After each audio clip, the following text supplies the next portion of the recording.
Marcus Chen wiped the grease from his hands as the last customer of the day drove away from his small repair shop on the outskirts of New Sacramento. The sun was setting, painting the sky in shades of orange and purple, when he noticed her sitting on the broken concrete barrier across the street.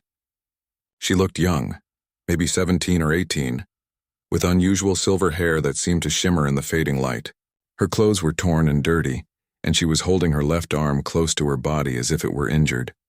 Something about her posture spoke of defeat and exhaustion. Marcus had seen that look before in the faces of runaway kids who wandered through this part of town, lost and desperate, but there was something different about this girl, something that made him pause in locking up his shop. He crossed the street, his work boots crunching on loose gravel. As he got closer, he could see that she was shivering despite the warm evening air. Her skin was pale, almost translucent, and her eyes were a striking violet color that seemed to glow faintly in the dim light. Most unusual of all, there were thin, barely visible patterns running along her exposed skin, like delicate silver tattoos. "Hey there," Marcus called out gently, not wanting to startle her. "You okay?" The girl looked up at him with those extraordinary eyes, and he saw fear flash across her features. She tensed as if ready to run, but something in Marcus's expression must have reassured her because she stayed put. When she spoke, her voice was soft and melodic with an accent he couldn't place. "I'm fine, thank you," she said. But her words contradicted the obvious pain she was in. Her left arm was definitely injured, and now that he was closer, Marcus could see what looked like a burn or some kind of wound on her shoulder. "That doesn't look fine to me," Marcus said, keeping his voice calm and non-threatening. "My name's Marcus. I own the repair shop across the street. You look like you could use some help." The girl studied his face carefully as if trying to read his intentions. "I have no money," she said finally. "I cannot pay for assistance," Marcus smiled. "Who said anything about money? Come on, let's get you cleaned up and take a look at that injury. I've got a first aid kit in the shop, and there's a couch in the back where you can rest." For a long moment, the girl didn't move. Then slowly she nodded and allowed Marcus to help her to her feet. As his hand touched her uninjured arm, he felt a strange tingling sensation like a mild electric shock. The girl quickly pulled away, looking alarmed. "Sorry," she whispered. "Sometimes I cannot control it." Marcus didn't know what she meant by that, but he didn't press for an explanation. Instead, he guided her across the street to his shop, unlocking the door and leading her inside. The fluorescent lights hummed to life, and he could see the full extent of her injuries. Her shoulder bore what looked like a severe burn, but the edges of the wound were too precise, too geometric to be from any normal fire. "What's your name?" Marcus asked as he retrieved his first aid kit from the supply room. "Zara," she replied, settling carefully onto the old couch he kept for customers who wanted to wait while their cars were being repaired. "Well, Zara, this might sting a little," Marcus warned as he began cleaning the wound. As the antiseptic touched her skin, something extraordinary happened. The silver patterns on her arms began to glow more brightly, pulsing in rhythm with her heartbeat. The wound itself seemed to respond to the light, the damaged tissue beginning to heal at a rate that defied all logic. Marcus stared in amazement, but he didn't stop his careful treatment of her injury. He had seen many strange things in his 43 years, and he had learned that sometimes the best response to the impossible was simple acceptance and continued kindness. "That's quite a trick," he said quietly, applying a bandage over the rapidly healing wound. "I'm guessing you're not from around here."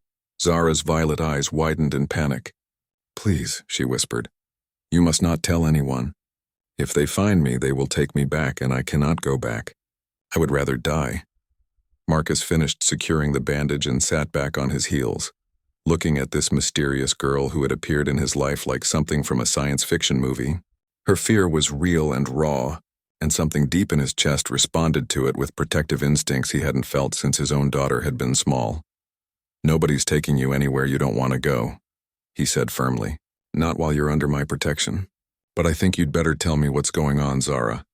The more I know, the better I can help you." Tears began to flow down Zara's cheeks, and Marcus was surprised to see that they glowed with the same soft silver light as the patterns on her skin. She looked at him with an expression of desperate gratitude mixed with terror. "I am not human," she said in a voice barely above a whisper. "I am what your people would call an alien. I escaped from a research facility where they were studying me, experimenting on me. I have been running for 3 days and I am so tired, so scared.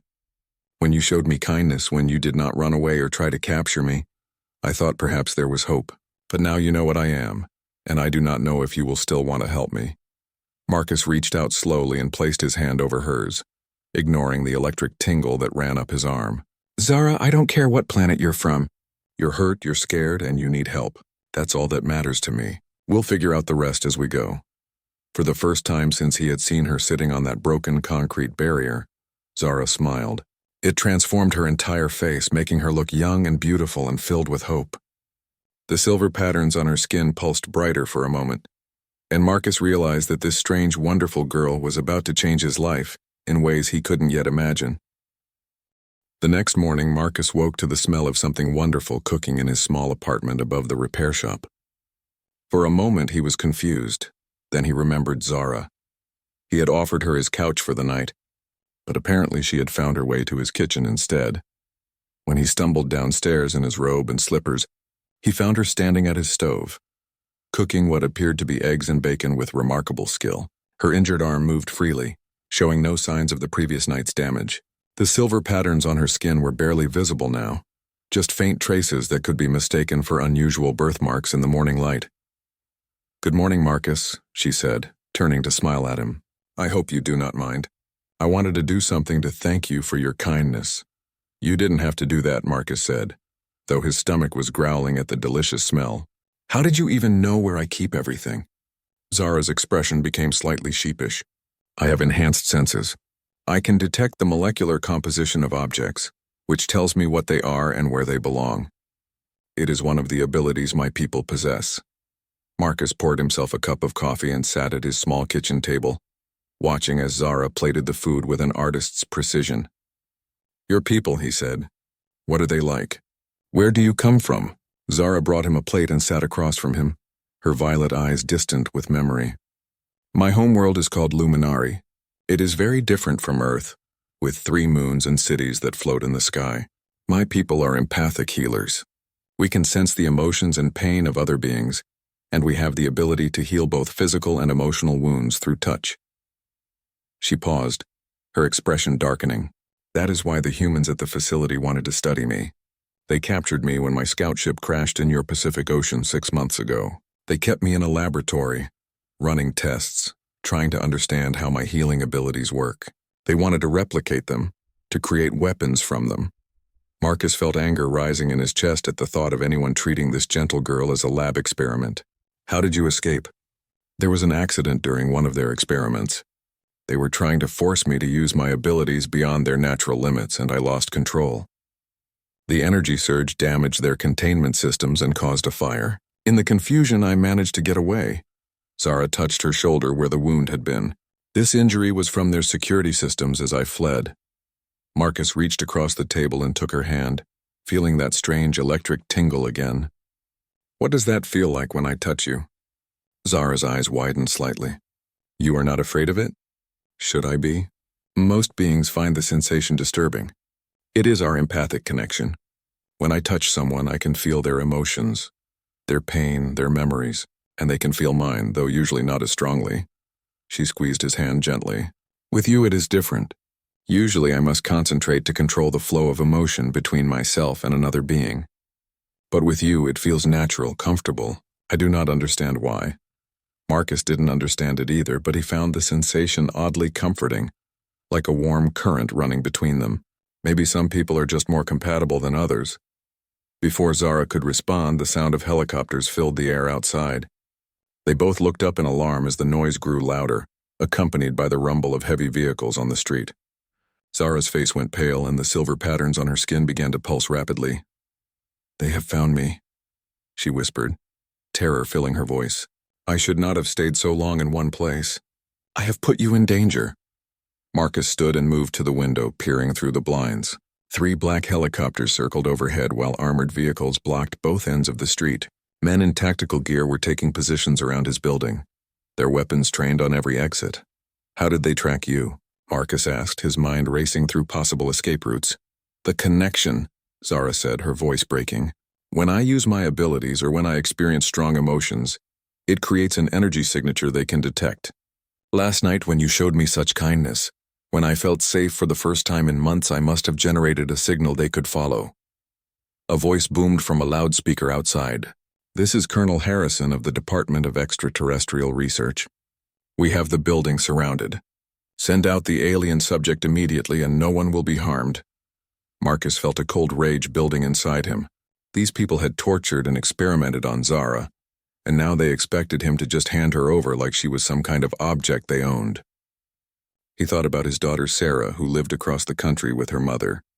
He thought about all the times he had wished he could have protected her from the cruelties of the world. Here was a chance to protect someone who needed it even more.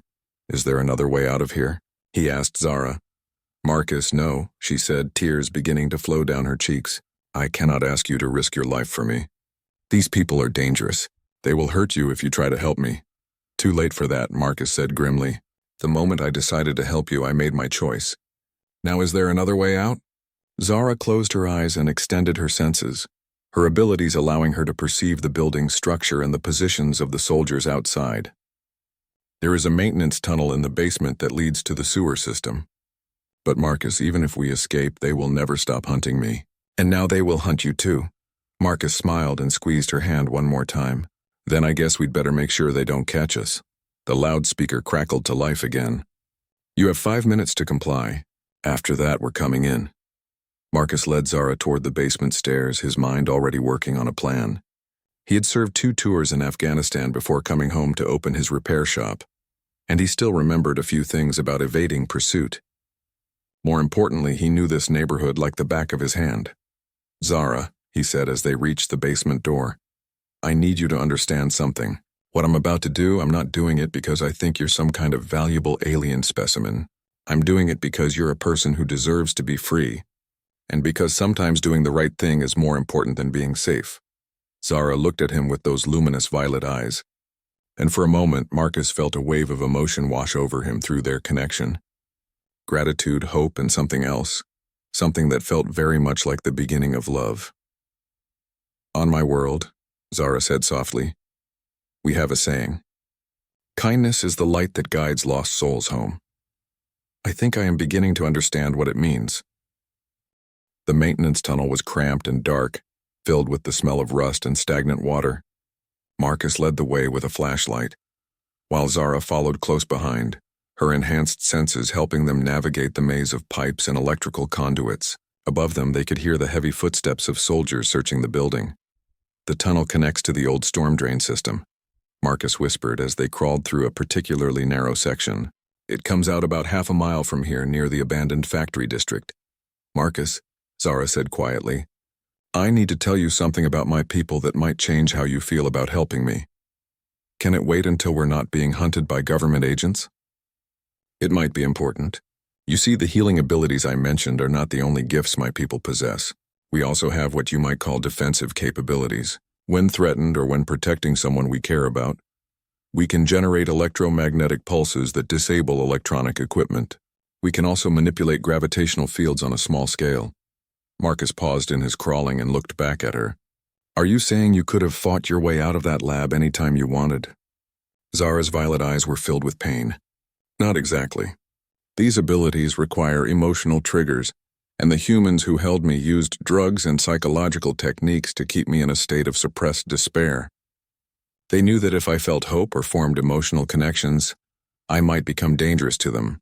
That is why your kindness last night was so significant. It was the first time in months that I felt truly safe, truly cared for. It awakened parts of myself that I had thought were gone forever. They reached a junction where the tunnel split in 3 directions. Marcus checked his mental map of the underground system and chose the leftmost path. As they continued crawling, he processed what Zara had told him. So when you say you can disable electronic equipment, everything within about a 50-meter radius, Zara confirmed. But the pulse would also knock out the power grid for several blocks, and the gravitational manipulation could cause structural damage to buildings. I do not wish to harm innocent people, even to save yourself, especially to save myself. On my world, we believe that how we choose to survive defines who we are. If I became a monster to escape monsters, what would I have truly gained? Marcus felt a surge of admiration for this extraordinary girl. Even after everything she had been through, she was more concerned about protecting others than saving herself. It made him even more determined to help her find freedom without compromising her principles. They reached the end of the tunnel and found themselves at a rusty grate that opened onto a concrete drainage canal. Marcus could see daylight filtering through, and the sound of helicopters was more distant now. He carefully pushed the grate open and peered out. The canal was empty except for a few inches of muddy water and scattered debris. "Coast looks clear," he whispered, "but they'll have the whole area under surveillance. We need to move fast." They climbed out of the tunnel and began making their way along the canal, staying low and using the concrete walls for cover. Marcus's military training kicked in as he scanned for the best route to the abandoned factory district. The buildings there would provide plenty of places to hide while they figured out their next move. As they ran, Zara suddenly stumbled, crying out in pain. Marcus caught her before she could fall and saw that her face was pale, and the silver patterns on her skin were flickering erratically. "What's wrong?" he asked. "The suppression drug," Zara gasped.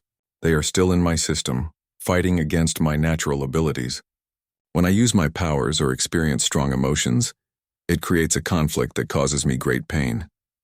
Marcus helped her lean against the canal wall while she recovered. "How long before the drugs wear off completely?"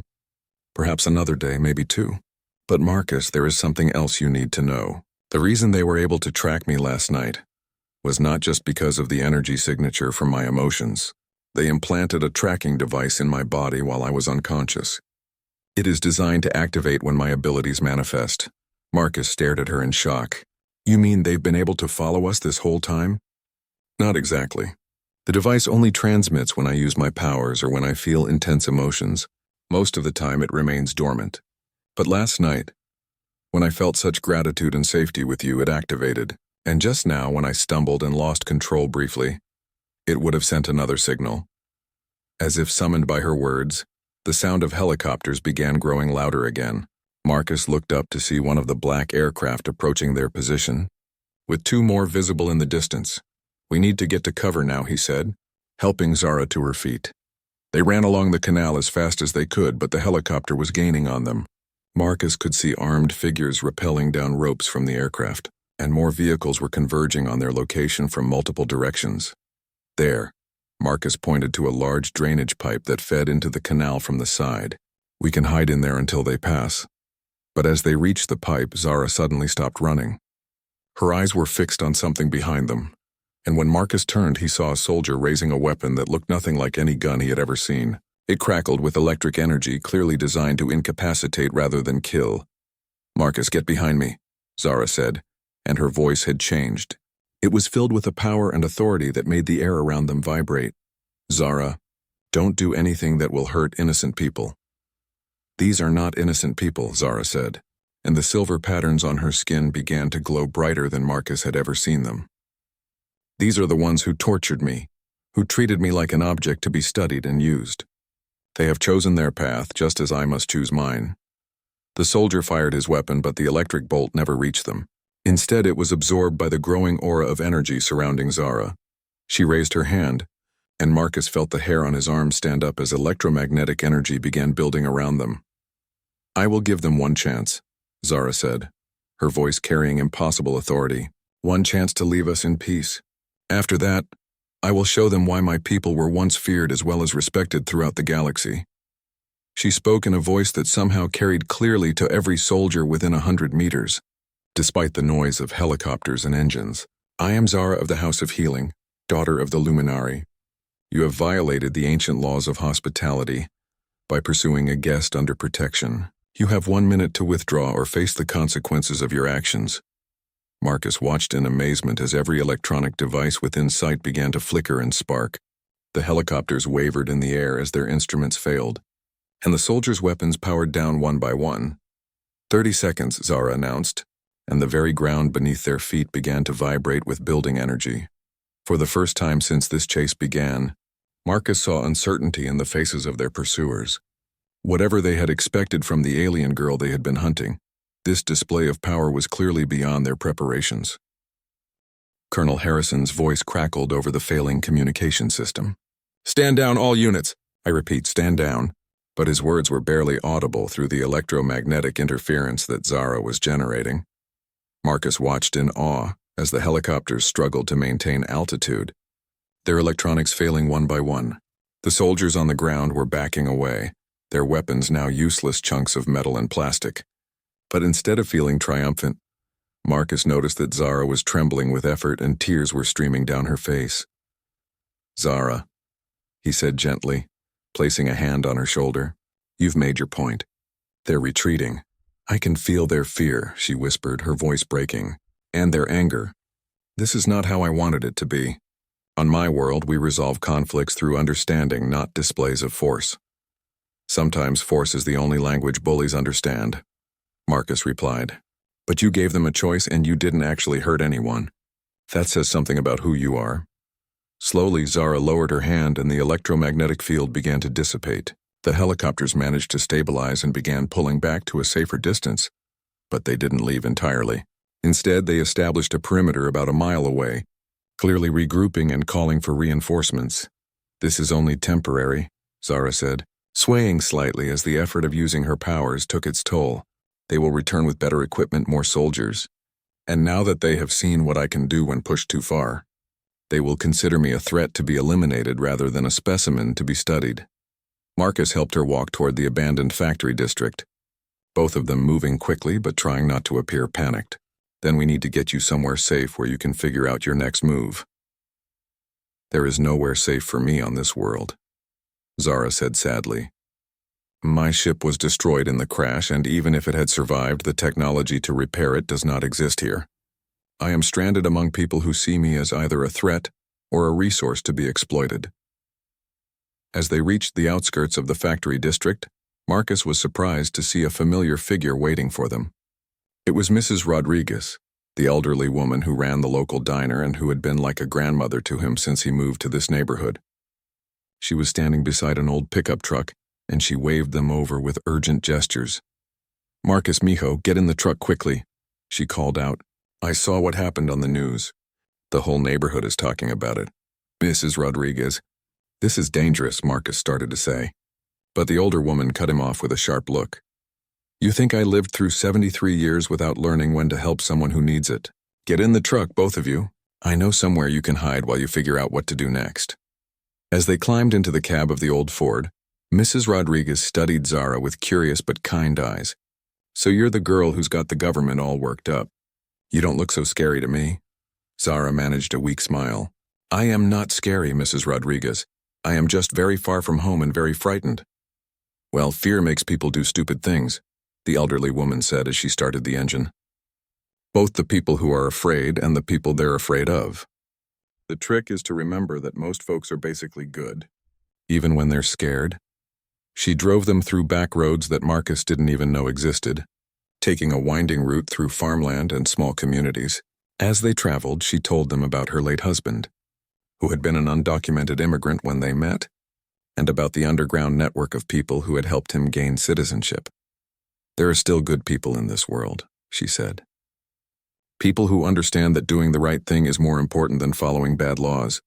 My nephew runs a small airfield about 2 hours from here. He doesn't ask too many questions about his passengers, if you know what I mean." "Mrs. Rodriguez," Marcus said, "you could get in serious trouble for helping us. Mijo, I'm 73 years old. What are they going to do, put me in jail? At my age, 3 meals a day and free health care might be an improvement." She chuckled at her own joke, but then her expression became serious. "Besides, I've seen what happens when good people stand by and do nothing while others suffer. I won't be one of those people." During the drive, Zara began to recover from the strain of using her powers. The silver patterns on her skin had returned to their normal faint glow, and she no longer seemed to be in pain. She told Mrs. Rodriguez about her world and her people, and the older woman listened with the same acceptance she might show to a story about someone's vacation to another state. "So your people are healers," Mrs. Rodriguez mused. "That explains why you look so sad when you talk about having to fight. It must go against everything you believe in." "It does," Zara admitted. "But Marcus has shown me that sometimes fighting is necessary to protect the innocent. On my world, we were so focused on peace and healing that we were unprepared when aggressive species began targeting us.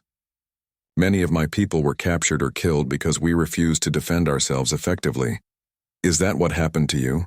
Marcus asked. "Is that how you ended up on Earth?" Zara's expression darkened. "I was part of a reconnaissance mission. trying to find new worlds where my people could establish colonies away from the predator species. Earth seemed perfect, isolated and inhabited by beings who were not yet advanced enough to pose a threat to us. But I did not account for human curiosity and determination. When my ship crashed, I expected to be rescued quickly. Instead, I was captured and became the subject of study. They reached the airfield as the sun was beginning to set.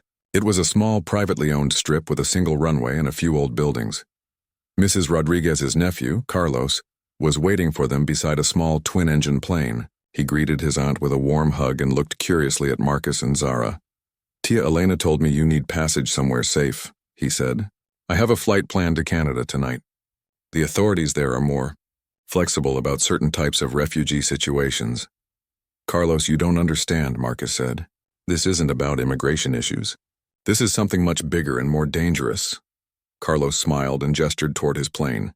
"Amigo, you think this is the first time someone has come to me with a story about government agents and black helicopters? I don't need to know the details.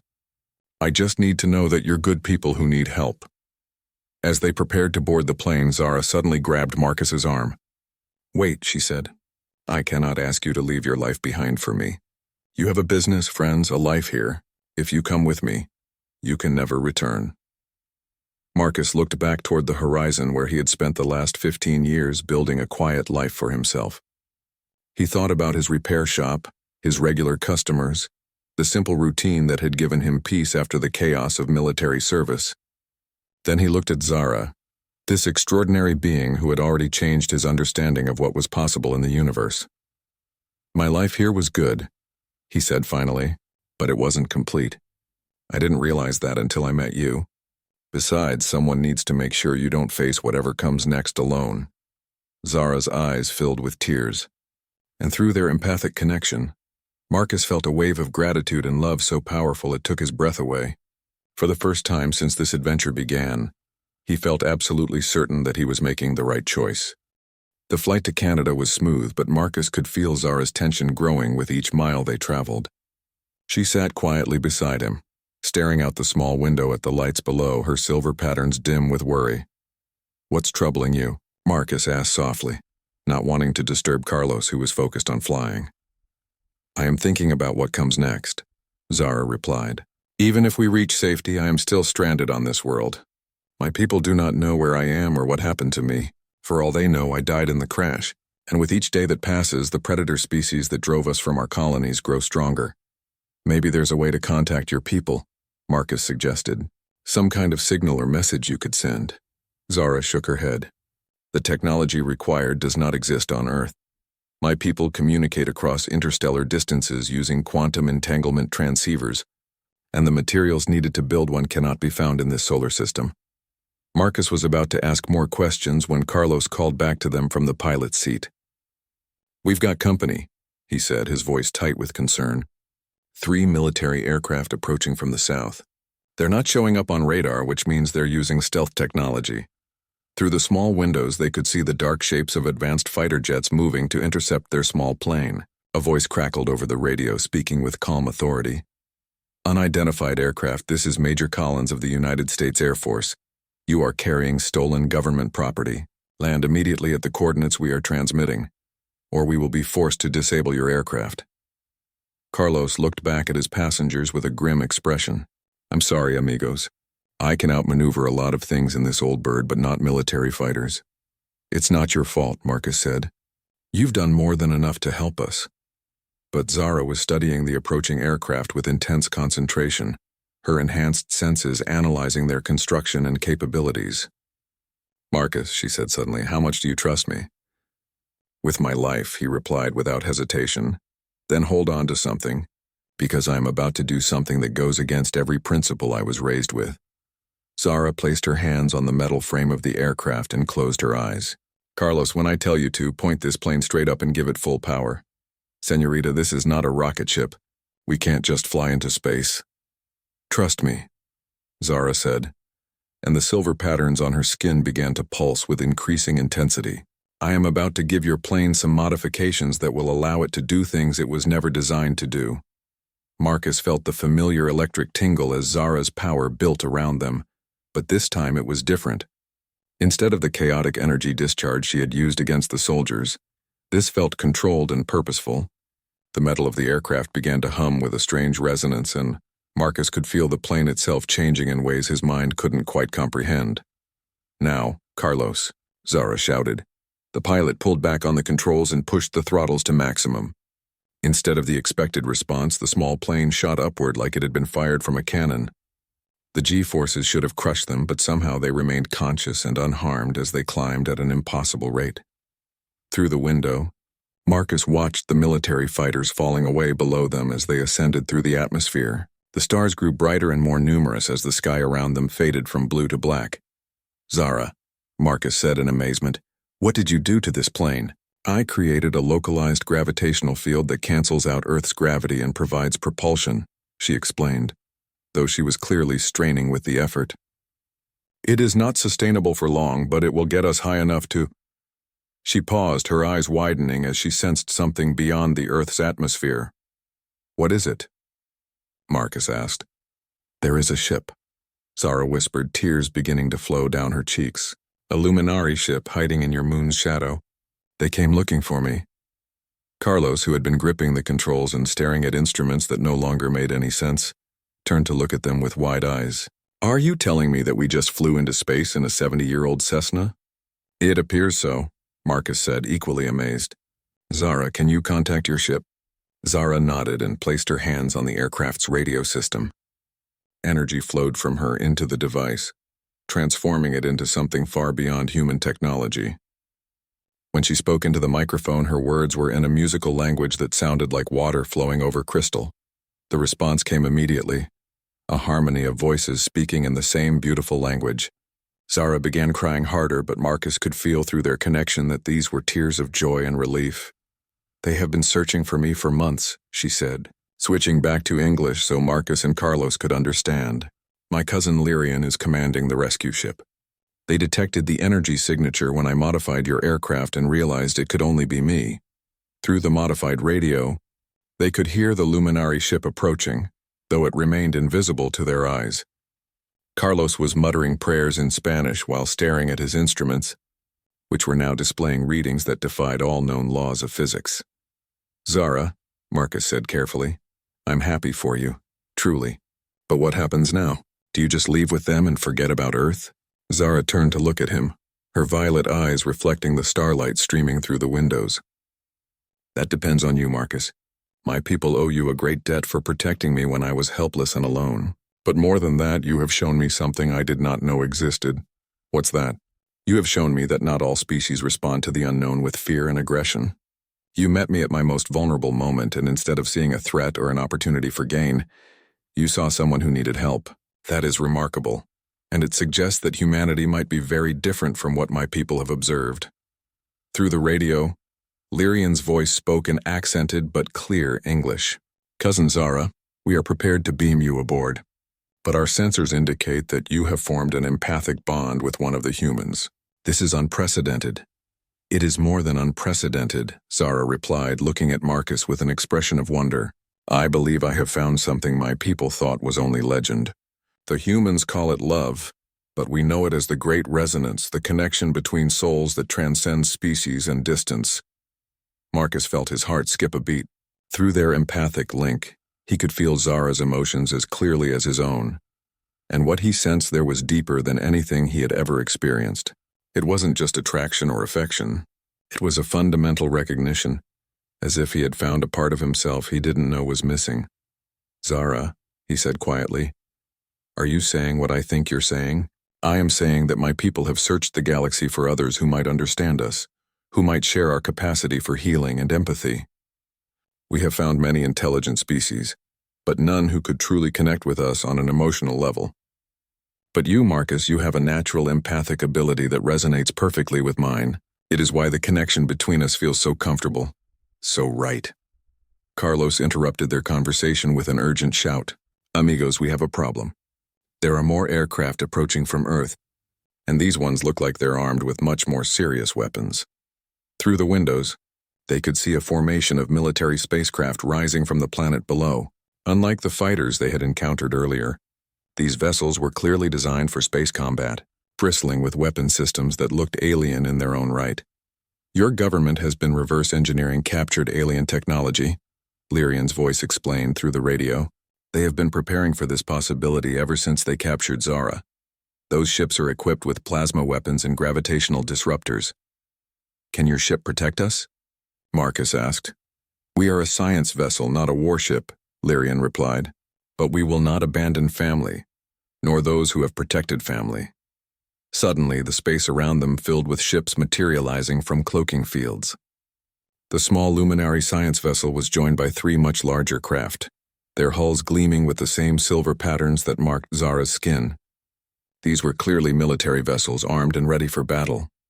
The Luminary Defense Fleet, Zara breathed. They came prepared for a rescue operation.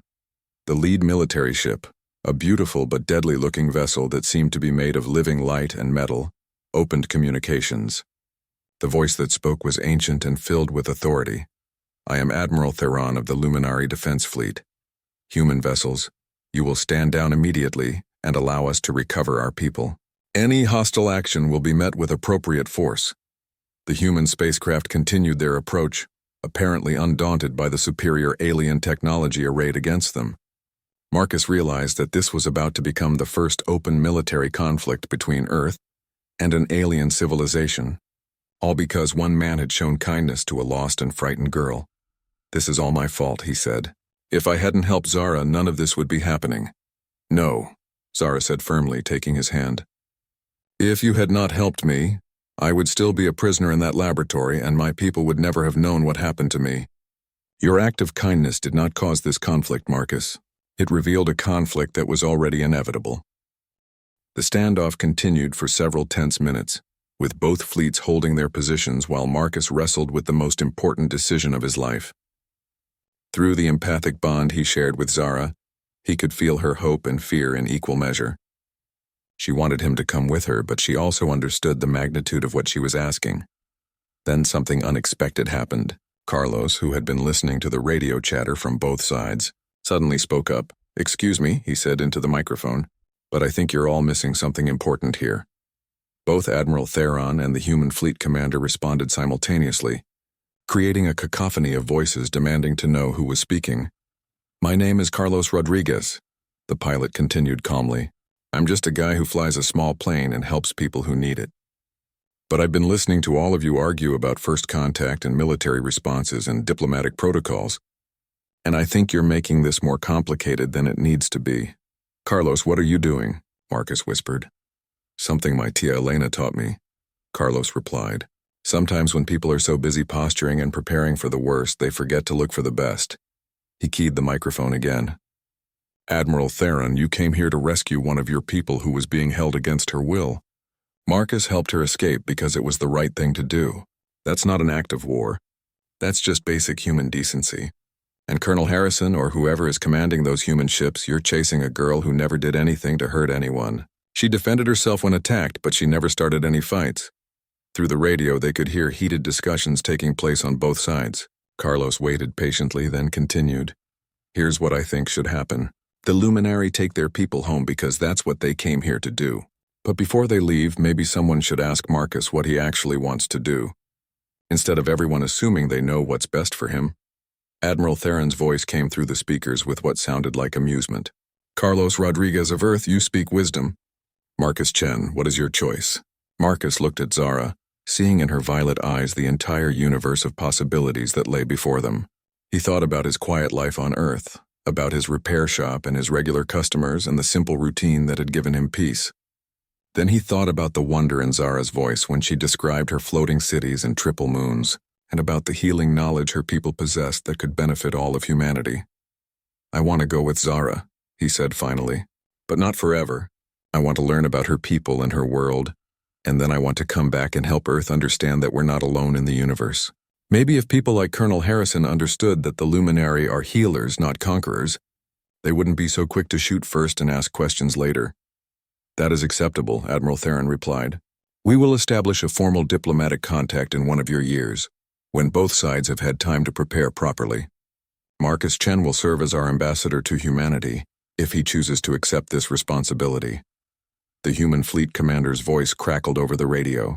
This is Colonel Morrison of the Space Defense Initiative. I don't have authority to make diplomatic agreements with alien civilizations. Then get someone who does, Carlos said cheerfully. In the meantime, how about everyone just agrees not to shoot at each other? It's been a long day, and I still need to figure out how to land this thing back on Earth. Zara laughed, a sound like silver bells ringing in crystal caves. Through their bond, Marcus felt her joy and relief washing over him like warm sunlight.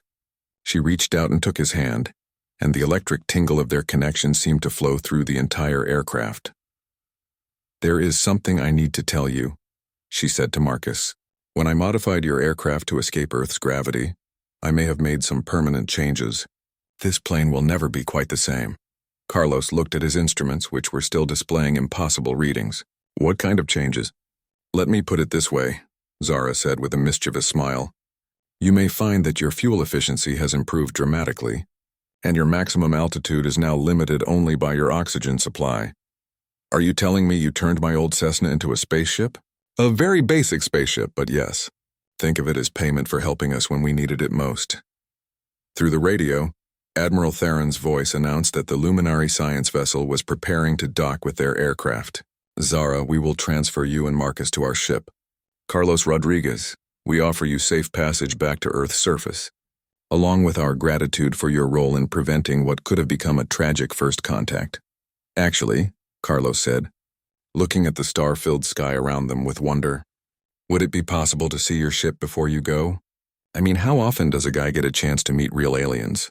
Carlos, you already met a real alien, Marcus pointed out, gesturing toward Zara. True, but she looks mostly human. I'm talking about getting the full sci-fi experience here. Admiral Theron's laughter boomed through the speakers. Carlos Rodriguez, you are welcome aboard our vessel as an honored guest.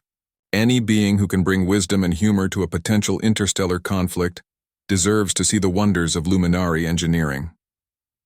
As they prepared to dock with the alien ship, Marcus felt a mixture of excitement and nervousness. He was about to leave everything familiar behind and venture into the unknown. But when he looked at Zara, her hand still clasped in his, he realized that he wasn't really leaving everything behind. He was taking the most important thing with him. Are you ready for this? Zara asked him. Marcus squeezed her hand and smiled. I've been ready for this my whole life. I just didn't know it until I met you. The docking procedure was unlike anything Marcus had ever experienced. Instead of the mechanical clanking and grinding he expected, there was simply a moment of disorientation, and then they were standing in what could only be described as a garden that happened to be inside a spaceship. The walls were covered with plants that glowed softly with their own inner light, and the air smelled of flowers and rain. Welcome to the Astral Healer, Admiral Theron said, approaching them with arms outstretched in greeting. The Admiral was tall and elegant, with the same silver patterns marking his skin as Zara, but his were more elaborate and seemed to tell a story of age and experience. Carlos was standing nearby, his mouth hanging open as he stared at the impossible beauty surrounding them. This is definitely going in my memoirs, he said finally. Admiral, Zara said, embracing the older Luminary with obvious affection, I present Marcus Chen, the human who saved my life and taught me that courage and kindness exist throughout the universe. Admiral Theron studied Marcus with eyes that seemed ancient and wise. Your actions have changed the course of history. Marcus Chen, by showing compassion to a stranger in need, you have opened a door between our peoples that might otherwise have remained closed forever. I just did what anyone should do, Marcus replied. Zara needed help, and I was in a position to provide it.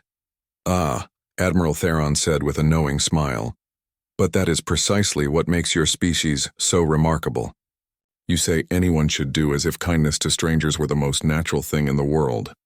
In our travels across the galaxy, we have found that such generosity of spirit is far rarer than you might think.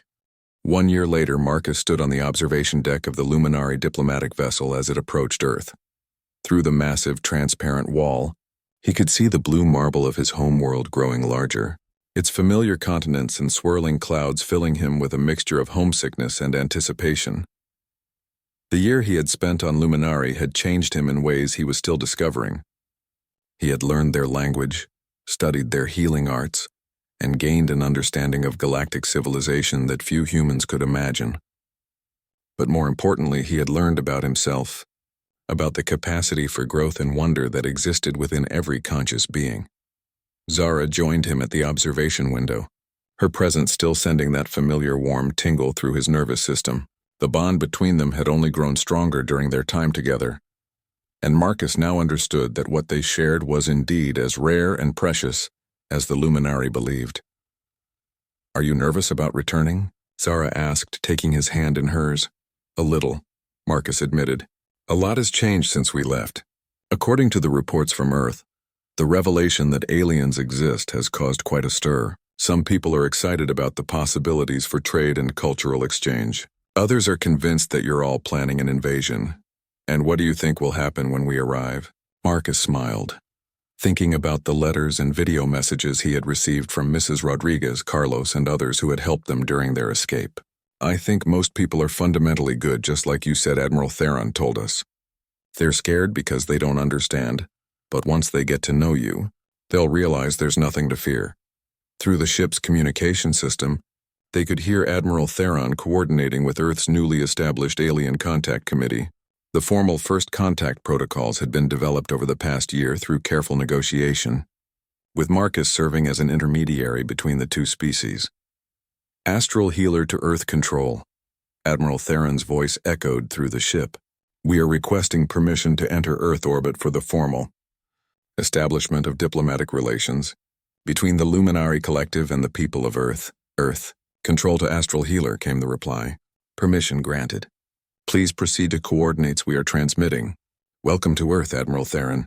As they entered orbit, Marcus could see the International Space Station, which had been hastily expanded with new docking facilities designed to accommodate alien vessels. Below them, the planet turned slowly and Marcus could make out the lights of major cities even on the daylight side. "There," Zara said, pointing to a familiar coastline. "That's where it all began." Marcus followed her gaze to the western United States, where a small repair shop sat empty but carefully maintained by Mrs. Rodriguez and the neighbors who had adopted it as a symbol of hope. The old woman had become something of a celebrity since the story of Marcus and Zara had become public, appearing on talk shows and at universities to share her perspective on helping strangers and doing the right thing. "I can't wait to see her again," Marcus said. "And Carlos, did you know he's been giving flying lessons to anyone who wants to learn? He says that if humans are going to be traveling between worlds, they need to understand how to really fly." "And your government? Have they accepted our offer to share healing technology?" Marcus nodded, reluctantly and with a lot of bureaucratic complications. "But yes, the first exchange programs will begin next month. Human doctors will train with luminary healers, and your people will learn about human medicine and psychology. It's going to revolutionize healthcare on both our worlds." The docking procedure with the space station was smooth and elegant, a demonstration of how much both species had learned about cooperation in just 1 year. As they prepared to transfer to the shuttle that would take them down to Earth, Marcus felt the weight of responsibility settling on his shoulders. "Are you ready, Ambassador Chen?" Admiral Theron asked, using the title that still felt strange to Marcus's ears. "As ready as anyone can be to change the course of history," Marcus replied. The shuttle trip to Earth was like a reverse echo of their desperate escape a year earlier. This time they were returning in triumph, carrying with them the promise of a new era of cooperation between species. The landing took place at the same airfield where Carlos had helped them escape, which had been designated as the official first contact site. As they stepped out of the shuttle, Marcus was overwhelmed by the crowd that had gathered to witness this historic moment. There were government officials, scientists, reporters, and hundreds of ordinary people who had come just to catch a glimpse of the aliens who were no longer invaders or threats, but potential friends and teachers. Mrs. Rodriguez was waiting at the front of the crowd, tears streaming down her weathered face. She rushed forward to embrace Marcus, and then, without hesitation, she opened her arms to include Zara in the hug. "Mijo, you look good," she said to Marcus. "And you, Nina," she continued, addressing Zara. "You look happy. That's all that matters." Carlos was there too, grinning widely and wearing a t-shirt that read, "I flew to space in a Cessna and all I got was this lousy t-shirt and the most amazing story ever." He had brought his modified plane to the ceremony, and it gleamed in the afternoon sunlight with modifications that human scientists were still trying to understand. "So," Carlos said to Marcus, "how was your year in space?" Learn anything interesting? Just a few things about healing, philosophy, and the fundamental interconnectedness of all conscious beings in the universe, Marcus replied with a grin. Nothing too important. Good. Well, I've got some news for you. The FAA has finally decided that my plane doesn't fit into any of their existing categories, so they've created a whole new classification for alien-modified aircraft. I'm officially the first human to hold a license for interplanetary flight. Admiral Theron approached their little group, his presence causing a stir of excitement and nervousness among the gathered crowd. But Mrs. Rodriguez stepped forward boldly, extending her hand in the universal gesture of greeting. "Admiral," she said with dignity, "welcome to Earth. I hope you'll find that most of us are decent people once you get to know us." Admiral Theron took her hand carefully, his alien features showing obvious pleasure at the contact. "Mrs. Rodriguez, Zara, and Marcus have told me much about you. You represent the very best of what we have discovered about humanity. Courage tempered with compassion, and wisdom earned through experience." As the formal ceremonies began, Marcus found himself thinking about the chain of events that had brought them to this moment. It had all started with a simple act of kindness, one human being choosing to help a stranger in need rather than looking the other way. That single choice had set in motion changes that would affect both worlds for generations to come. Later that evening, as the official events wound down, Marcus and Zara found themselves back at his old repair shop. Mrs. Rodriguez had maintained it perfectly, keeping all his tools clean and organized, as if she had always known he would return. "This is where it began," Zara said, looking around the familiar space. "Right here when you decided to help a frightened girl sitting on a broken concrete barrier." "I didn't decide anything," Marcus replied, taking her in his arms. "I just did what felt right. Sometimes the biggest changes in the universe start with the smallest acts of kindness." Zara smiled and pressed her forehead against his, their empathic bond flowing between them like a river of light. "The Luminari have a prophecy," she said, "about a time when the scattered children of the stars would find each other again and heal the wounds left by centuries of isolation and fear. I used to think it was just a beautiful story, but now I wonder if perhaps we are living in the beginning of that prophecy coming true." Marcus looked out through the window of his shop at the night sky, where alien ships now moved peacefully alongside human vessels, and where two species were learning to see each other not as threats or curiosities, but as family. Somewhere out there, other civilizations were watching and waiting, wondering if they too might find acceptance and friendship among the children of Earth and Luminari. "Then let's make sure it's a story with a happy ending," he said, holding Zara close as the stars wheeled overhead, no longer distant and cold, but warm with the promise of infinite possibilities. The act of kindness that had revealed her secret had become something far greater than either of them could have imagined. It had become the foundation for a new age of understanding between worlds, proof that the best qualities of any species, love, compassion, and courage, were truly universal. And in a repair shop on the outskirts of New Sacramento, under the light of alien stars and familiar constellations, two souls who had found each other across the vastness of space began planning for a future that would be brighter than anything either of their worlds had ever dared to hope for.